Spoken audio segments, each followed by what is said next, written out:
for having my wife and Angie here. We were just talking. My wife's been here before, but I haven't got to that. I'm just so impressed, feeling the warmth of our brother nights and the opportunity to be here is something I'm really blessed to have. So thank you for allowing us to be here today. Worthy State Deputy, State Board Officers, my brother knights, and our ladies who are here. I'm pleased to be here today to bring greetings on behalf to the Hawaii State Convention on behalf of our Supreme Knight, Patrick Kelly, and the Board of Directors of the Order. It's really an honor for me to be here, especially as your Deputy Supreme Knight. I come from Toronto, Canada, and I'm only the 4th Deputy Supreme Knight from Canada, the 2nd from the province of Ontario, so really feel blessed to be in that position, which I'm now completing my 2nd term. On behalf of the Supreme Knight and the Board of Directors, I'd like to thank you for all that you're doing for the Order. Your efforts join with brother knights across the world to make the Knights of Columbus a premier lay Catholic men's organization, committed for over 143 years to serving our parishes and communities, continue the vision of Blessed Father McGivney. Our success as a fraternal order is based on our membership, and it's the efforts and good works of our brother knights and their families here in Hawaii that have made it possible for your jurisdiction to contribute over $731,000 to charitable causes, as well as over 275,000 volunteer hours to helping the greater community. And this is part of the Order's $190 million and 47 million hours of volunteer service. So thank you very much for this. We're thankful for your service and leadership in Hawaii over the past year. And we're thankful for your courage and unwavering commitment to the Order's mission of charity, unity, fraternity, and patriotism. Our beloved founder, Blessed Michael McGivney, chose these principles for a reason.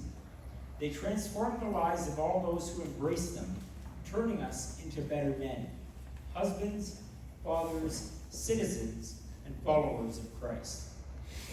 But these principles also hold the power to transform our church, our nation, and the world.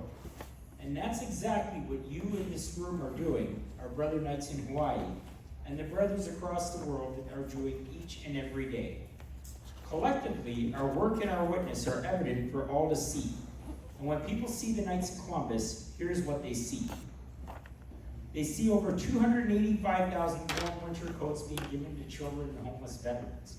Now, when I was writing that, I said, I'm in Hawaii and I'm talking about winter clothes. But the reality is you're part of the Order, so you're part of that success, and that's why I wanted to mention it. They see over 68 million pounds of food and $36 million in funds, including 10,123 pounds and over $1,000 here in Hawaii, contributed to our Food for Families program, helping to feed the hungry in this time of need. And I can tell you, I think we all know right across North America, there is a real need for food. There's so much being done by the Knights of Columbus to help people to get this very important necessity of life. The Knights of Columbus noted that, the Supreme Knight notes in his message, which you'll see, that as an order, we've now surpassed $100 million in RSVP contributions, including $10,000 to 11 RSVP participants here in Hawaii in the last fraternal year. They see almost $1 million last year being contributed to disaster relief efforts, and we know some of that went here in Hawaii. They see the Brother Knights of Council 15744 in Lahania helping to build a new temporary structure and then move Sacred Heart School to a new facility after the wildfires. The Order also financially supported the teachers who lost their homes, and one teacher wrote to the Supreme Knight that they are more grateful than we will ever know. They see over 200 members of the Knights of Columbus coming together to help deliver much needed supplies by sea, land, and air after that disaster took place. They see the Knights in Hawaii coming together to raise over $30,000 and to purchase and deliver 300 wheelchairs to people in need in the Philippines. And Brother Lorenzo and his wife Ermi Magana providing 300 walking canes for the same mission. So it's these stories and so much more that define who we are to our communities, and they are our case for support as to why we need to recruit new members, especially younger members, into the Knights of Columbus, to continue what those who've gone before us have started. This year, as in order, over 36,800 Catholic men in the United States and over 72,000 worldwide have joined us, including over 30,000 online. In Hawaii, 127 new men have joined the order this year, and we welcome them into our ranks. With a Catholic population here of 122,000, the opportunity exists to welcome new members into the order, and we have to continue to do so. Now, we've all heard this, and it's often said sometimes, oh, you want new members because you want insurance. Well, welcoming new members isn't about insurance, although that's important, and we're going to talk about that. It is about the future of the Knights of Columbus. I'm sure that all of the work that you've seen done in your councils in the past, and that you're doing today, you want to see that continue into the future. And the only way that's going to happen is if we welcome new members to join our councils. And studies have shown that the primary reason that men don't join the Knights is that nobody asks them. I'm going to tell you 2 quick stories that demonstrate this.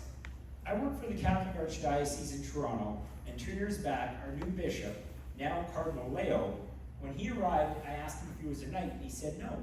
He said, you know what? Nobody's ever asked me. I said, well, the Deputy Supreme Knight just asked me.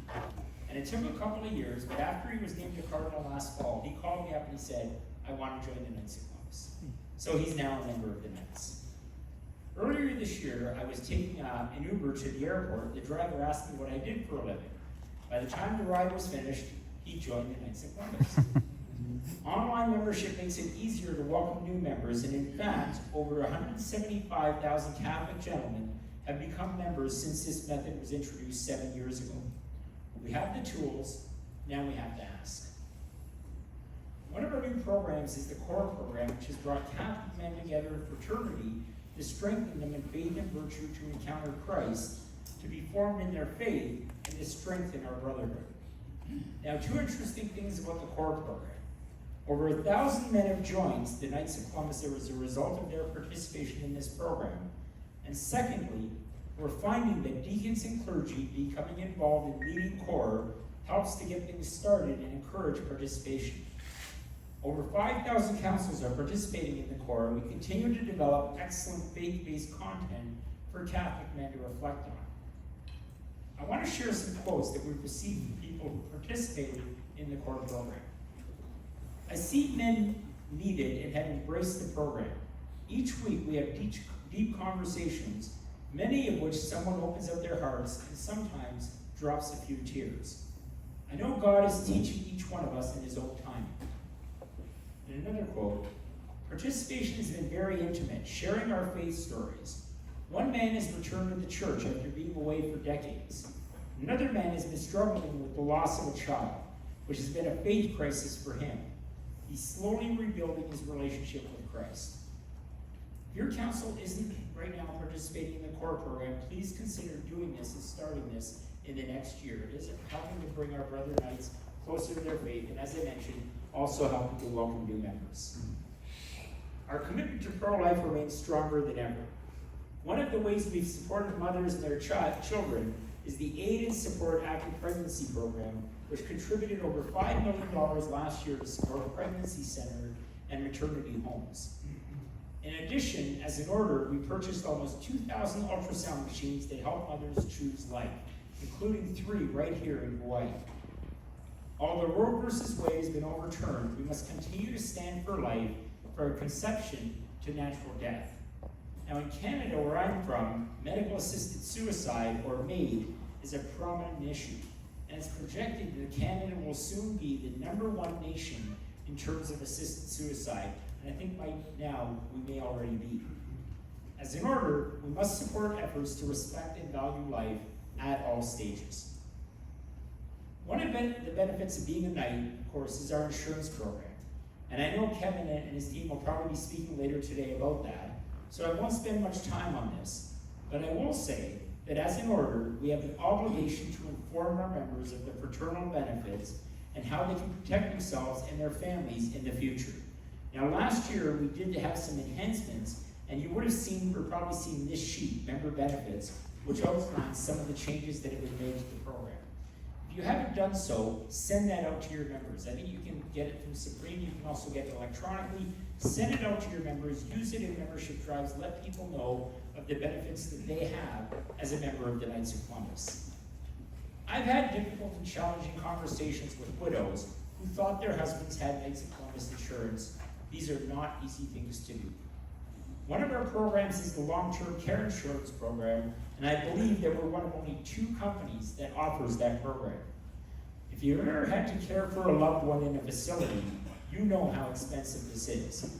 So to be able to offer this type of insurance is truly a blessing that we have as an order. In the last year, as I mentioned, we've made the enhancements to the benefits, and this includes increasing the accidental death benefit for members and increasing the orphan fraternal benefit, including allocating funds for scholarships to assist with post-secondary education.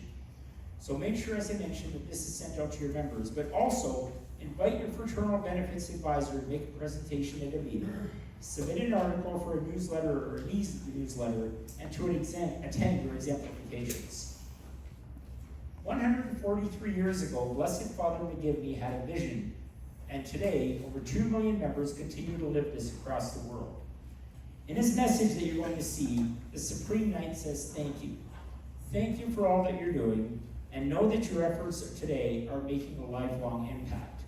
So I want to echo his comments and say thank you again for all that you're doing for the order. We're continuing our commitment to strengthen Catholic families and serve our parishes and community and country. We have a great order, and the future is strong. Thank you. Mahalo.